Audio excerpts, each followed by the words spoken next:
बोलिए भक्त वत्सल भगवान की जय। श्री बद्री भगवान की जय। श्री नर नारायण की जय। आज मैं आपको भगवान के श्री बद्रीपति यानी नर नारायण रूप के अवतार की कथा सुनाने जा रहा हूँ। प्रस्तुत कथा श्री नाभादास जी कृत श्री भक्तमाल से आप सुन रहे हैं। भगवान नर नारायण रूप में प्रकट क्यों हुए धराधाम पर, उसका हेतु क्या था और उन्होंने कौन कौन सी लीलाएं की, सब कुछ आप विस्तार पूर्वक सुनेंगे जी।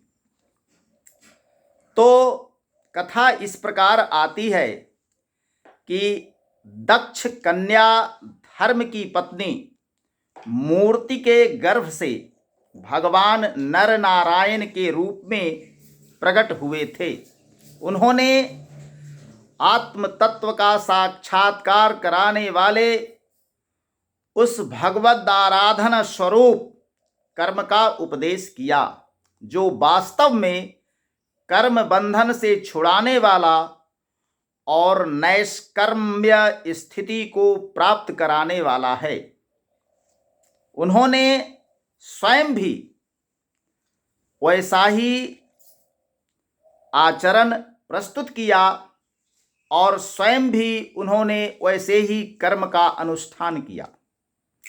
वे आज भी बद्रिकाश्रम में उसी कर्म का आचरण करते हुए विराजमान हैं। भगवत भक्त आज भी जाकर उनका दर्शन किया करते हैं जी। इंद्र ने यह आशंका करके कि ये अपने घोर तप के द्वारा मेरा पद छीनना चाहते हैं, उनका तप भ्रष्ट करने के लिए सदल बल कामदेव को भेजा। देखिए, जब कोई भी इस धराधाम पर घोर तपस्या करने लगता है, भगवत आराधना करता है, तो इंद्र भयभीत हो जाते हैं और उनकी तपस्या, उनकी आराधना, उनकी स्तुति को भंग करने के लिए कामदेव का सहारा लिया करते हैं। तो इंद्र को यह भय हुआ कि ये तो अपनी तपस्या से मेरा ही पद छीनना चाहते हैं। उनका तप भ्रष्ट करने के लिए इन्होंने कामदेव को पूरे दल बल के साथ भेज दिया। उनकी महिमा न जानने के कारण गर्भ में आकर कामदेव भी वहां पहुंचकर अप्सरागण, बसंत, मंद सुगंध वायु और स्त्रियों के कटाक्ष रूपी बाणों से उन्हें वेधने की चेष्टा करने लगा। लेकिन भगवान तपस्यारत थे श्री बद्रीपति जी, उनको इससे क्या लेना देना था। इंद्र की कुचाल जब उन्होंने जानी समझी, जब उनको इंद्र के कुचाल का पता लगा, तब वे कुछ भी विस्मित नहीं हुए। उनको कोई विस्मय, कोई आश्चर्य नहीं हुआ, क्योंकि इन सबों से वे ऊपर थे जी। कुछ भी विस्मय नहीं किया उन्होंने। और आदिदेव नारायण ने उन भय से कांपते हुए काम आदि से हंसकर कहा कि हे मदन, हे मंदमलय मारुत, हे देवांगनाओं, तुम डरो मत हमसे। जब भगवान श्री बद्रीपति के तपस्या से वे भयभीत हो गए कामदेव, अप्सराएं, क्योंकि उनका कुचाल तो उनके ऊपर चला नहीं, वे उनकी तपस्या क्या भंग करवाएंगे, स्वयं ही वे पददलित हुए। तो उनके भय से जब कांपने लगे कामदेव और अप्सराएं, तो उन्होंने कहा कि तुम लोग डरो मत, हमारा आतिथ्य स्वीकार करो। हमारे घर आए हो ना, हमारे आश्रम पर आए हो, तो हमसे जो बनेगा हम तुम्हारा अतिथि सत्कार करेंगे। मेरा आतिथ्य स्वीकार करो, ग्रहण करो और उसे ग्रहण किए बिना ही जाकर हमारा आश्रम सूना मत करो। अब तो वे और भी डर गए। तो अभयदायक दयालु भगवान के ऐसा कहने पर लज्जा से सिर झुकाए हुए देवगण ने करुण स्वर से उनकी स्तुति कीजिए, श्री बद्रीपति भगवान की स्तुति की। तत्पश्चात भगवान ने बहुत सी ऐसी रमणियां प्रकट की जो इंद्र की अप्सराओं को लजाने वाली थी, जो अद्भुत रूप लावण्य से संपन्न और वस्त्र अलंकारों से सुसज्जित थीं तथा भगवान की सेवा कर रही थीं। इंद्र की अप्सराएं गई थी उनको लुभाने ना, उन्होंने ऐसी ऐसी रमणियां उत्पन्न की जो भगवान की सेवा में थी और जिसको देख करके इंद्र की अप्सराएं लजा रही थी। तो साक्षात लक्ष्मी के समान रूपवती स्त्रियों को देखकर उनके रूप लावण्य की महिमा से कांतिहीन हुए देवगण उनके अंग की दिव्य गंध से मोहित हो गए जी। भगवान की तपस्या तोड़वाने गए थे, अपने मोहित हो गए रूप और सुगंध से। अब तो उनका गर्भ सारा दर्प चूर चूर हो गया। तब अत्यंत दीन हुए उन अनुचरों से भगवान हंसकर बोले कि हे देवगण, इनमें से किसी एक को जो तुम्हारे अनुरूप हो उसको तुम स्वीकार कर लो। तुम तो भेजा था, हमको स्वीकार नहीं। तो हमने जो रमणियां दिखाई तुमको, जो आश्रम की सेवा में हैं, उनमें से तुम किसी को यदि चुनना चाहो तो चुन लो और स्वीकार करो। इंद्र पद की शोभा बढ़ाएगी जी, वह तो स्वर्गलोक के आभूषण होगा। वो रमणी स्वर्गलोक की आभूषण होगी। देवगण ने सिर नवाकर हाथ जोड़कर कहा कि हे प्रभु, आपकी जो आज्ञा वही करूं। और तब इंद्र उर्वशी नामक अप्सरा को साथ लेकर स्वर्ग में चले गए। आज भी आप जो इंद्र के सबसे सुंदर और मोहक अप्सरा का नाम जानते हैं, उर्वशी का। उर्वशी कौन थी? भगवान श्री बद्रीपति की उत्पन्न की हुई वो रमणी थी जिसे लेकर देवताओं ने जाकर इंद्र को दिया था। और इंद्र लोक की शोभा बढ़ाती है उर्वशी। कथा ऐसी भी आती है जो जैमिनीय भारत में लिखा है कि सहस्त्र कवची दैत्य जो 1000 कवच से सुरक्षित था, उस दैत्य ने तपस्या द्वारा सूर्य भगवान को प्रसन्न किया और भगवान सूर्य से यह वर मांगा कि मेरे शरीर में 1000 कवच हों। जब कोई योद्धा मुझसे 1000 वर्ष युद्ध करे तब कहीं एक कवच टूट सके।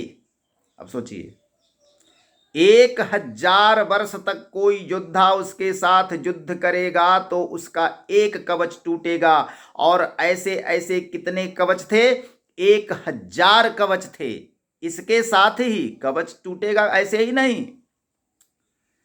जब वह कवच टूटे तो उस कवच को तोड़ने वाला शत्रु ठीक उसी समय मर जाए। यानी उसके 1000 कवच को तोड़ने के लिए 1000 शत्रुओं को मरना पड़ेगा। और एक दिन में नहीं, 1000 वर्ष तक वह युद्ध करेगा। कितनी आयु हो गई? उसी को मारने के लिए नर नारायण का अवतार हुआ था। क्योंकि भगवान इस संसार में सभी की इच्छा पूर्ण करते हैं। जो जिस इच्छा से जो मांग ले, भगवान कभी उसको निराश नहीं करते। और चाहे वो कितनी भी चतुराई कर ले, वह अमर नहीं हो सकता। क्योंकि जब हिरण्यकशिपु जैसा वरदान मांगने वाला कि न दिन में मरूं न रात में मरूं, न घर में मरूं न बाहर मरूं, न अस्त्र से मरूं न शस्त्र से मरूं, न ब्रह्मा के किसी जीव से मरूं, बहुत तरह के वरदान मांगा था, लेकिन भगवान ने सबका काट निकाल लिया और श्री नरसिंह रूप में प्रकट हो गए और उसको मार दिया। तो संसार में जो भी प्राणी जन्म लिया उसको तो मरना है। तो यह सहस्त्र कवची ने ऐसा वरदान मांगा था कि सहस्त्र कवचों से मैं रक्षित हूं और 1,000 वर्ष युद्ध करने पर एक कवच मेरा टूटे और वह कवच जैसे ही टूटे तो मेरा शत्रु मर जाए।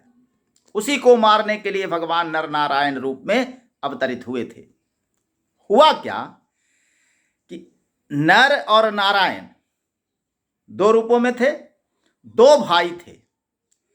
एक भाई 1,000 वर्ष तक युद्ध करता और एक कवच तोड़कर वो मृतक सा बन जाता। तब पहला भाई क्या करता, पहला एक तो मर गया तो दूसरा भाई मंत्र से उसको जीवित कर देता था और अब वह दूसरा भाई जो मंत्र से उसको जिलाया था अब वह युद्ध करने लगता था और 1,000 वर्ष तक युद्ध करके एक कवच को तोड़ता था और वह स्वयं मर जाता था। तो फिर जो पहला भाई था वो मंत्र से उसको जीवित कर देता था और तब वह 1,000 वर्ष तक युद्ध करता था। ऐसे करते करते लड़ते लड़ते जब 1,000 कवच में से केवल एक कवच, अंतिम कवच रह गया, तब वह दैत्य भागकर सूरज में जाकर के और लीन हो गया जी।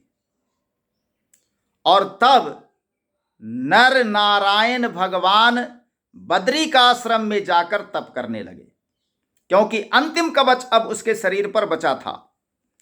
वही असुर द्वापर युग में कर्ण के रूप में जन्म लिया था, जो माता के गर्भ से ही कवच धारण करके पैदा हुआ था और वह योद्धा जो लीन हुआ था सूरज में, वह सूरज का ही अंश आकर के इस धराधाम पर अंतिम राक्षस के रूप में जन्म लिया था, क्योंकि अंतिम कवच उसके पास था और वो कवच लिए ही रक्षित जन्मा था।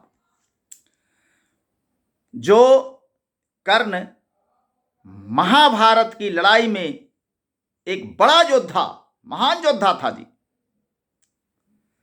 और माता के गर्भ से ही कवच धारण करके जन्मा था। तब नर नारायण भगवान ने क्या किया कि अर्जुन और कृष्ण के रूप में अवतरित होकर उसका वध किए थे। तो नर रूप में अर्जुन और नारायण रूप में भगवान श्री कृष्ण स्वयं ही आए थे। तो अर्जुन और कृष्ण मिलकर के उसको मारे थे। तो यह कथा आती है श्री बद्रीपति नर नारायण अवतार की। तो एक बार बोलिए श्री बद्रीपति भगवान की जय, श्री नर नारायण भगवान की जय।